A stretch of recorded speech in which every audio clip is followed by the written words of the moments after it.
A CPMI do INSS se reuniu hoje para votar requerimentos e também ouvir os primeiros depoimentos. Um deles foi o da defensora pública Patrícia Betim, que em 2024 alertou sobre um aumento das denúncias envolvendo descontos associativos. Ela afirmou durante essa audiência que começou a identificar descontos irregulares em 2019, mas que naquele momento tudo era uma atuação individual para suspender o desconto associativo e também pedir o ressarcimento. Como eu relatava, esse grupo de trabalho interinstitucional, que participam diversos órgãos, ele fazia reuniões bimestrais. A cada reunião bimestral, a Defensoria Pública da União e o Ministério Público Federal elaboravam uma pauta sobre questões de direito previdenciário ou assistencial. A pauta permanente deste GTI eram os descontos associativos e muitas vezes também empréstimo consignado.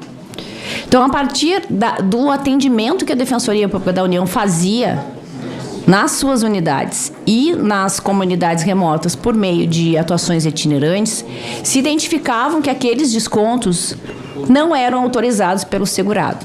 E isso foi identificado pelo Tribunal de Contas da União e pela CGU. Isso foi identificado. Então, essa atuação ela foi feita de uma forma estratégica e a Defensoria Pública da União foi fazendo alguns apontamentos nesse GTI, pedindo melhorias, inicialmente nos canais de reclamação. Como que o segurado ia fazer esse tipo de reclamação? Melhorias, transparência nos canais de reclamação, pedidos de relação de todas as entidades associativas que estavam habilitadas. Lá em março de 2024, foi editada uma instrução normativa de número 162 pelo INSS. Essa instrução normativa, ela regulamentava como que era feito esse desconto associativo e como que as entidades poderiam se habilitar para fazer esse tipo de desconto associativo, né, através de um acordo. Então, desta forma, essa instrução normativa previa certos requisitos para essas entidades em que deveriam ser cumpridos. E também nessa instrução normativa, ela especificava que os benefícios, os descontos associativos, deveriam ser suspensos, ou seja, a partir do momento da concessão do benefício, esse tipo de desconto era proibido, na verdade. Ou seja, ele era vedado. Sendo que ele só poderia ocorrer se o segurado expressamente autorizasse esse desconto, através do sistema de biometria, reconhecimento facial. Então, a partir daí que foi se discutindo todas essas medidas que estavam sendo adotadas para a melhoria e evitar as fraudes. Os parlamentares também ouviram o delegado da Polícia Federal, Bruno Bergamaschi, que é responsável pela operação Sem Desconto. Na primeira parte da reunião, a CPI aprovou 38 requerimentos. São pedidos de informação e também de compartilhamento de dados, documentos da Advocacia Geral da União, da Controladoria e também da Polícia Federal sobre as investigações e os registros de entrada no Ministério da Previdência e também no INSS de 2019 para cá, antes, portanto, de Antônio Carlos Camilo Antunes, o careca do INSS, que é considerado uma figura aí central no esquema de fraude. E a base aliada do governo já se reorganizou e decidiu realizar algumas mudanças nas cadeiras da comissão. Isso eu falo tanto na Câmara quanto no Senado, né, Lara Alves? Explica melhor isso pra gente. Exatamente, Síria.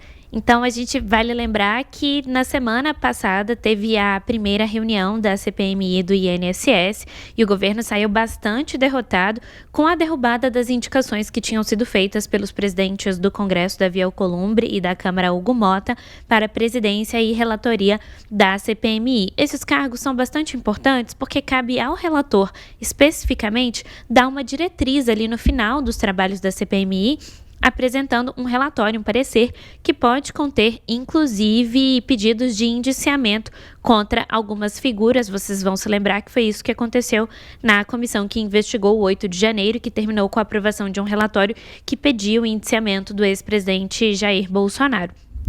Pois bem, o governo sofreu essa derrota, teve ali para a relatoria e para a presidência figuras que são consideradas de oposição, no caso o relator, o deputado Alfredo Gaspar do União Brasil de Alagoas e como presidente o senador mineiro Carlos Viana do Podemos. Então o governo precisou se reorganizar e havia ali nos bastidores uma avaliação geral de que houve uma soneca, um cochilo dos deputados, dos líderes do governo, principalmente em relação à CPMI, e aí foi inclusive atribuída a culpa ao líder Randolfo Rodrigues, que é o líder do governo no Congresso. Pois bem, hoje foi necessário que o governo conseguisse se reorganizar e, na verdade, já havia uma previsão de que a oposição não conseguiria aprovar alguns requerimentos mais polêmicos, como aquele que pedia a convocação do irmão do presidente Luiz Inácio Lula da Silva, o Frei Chico. Pois bem, isso porque eles têm maioria na composição da comissão e é necessário colocar esses requerimentos para voto. Mas houve sim ali uma mudança.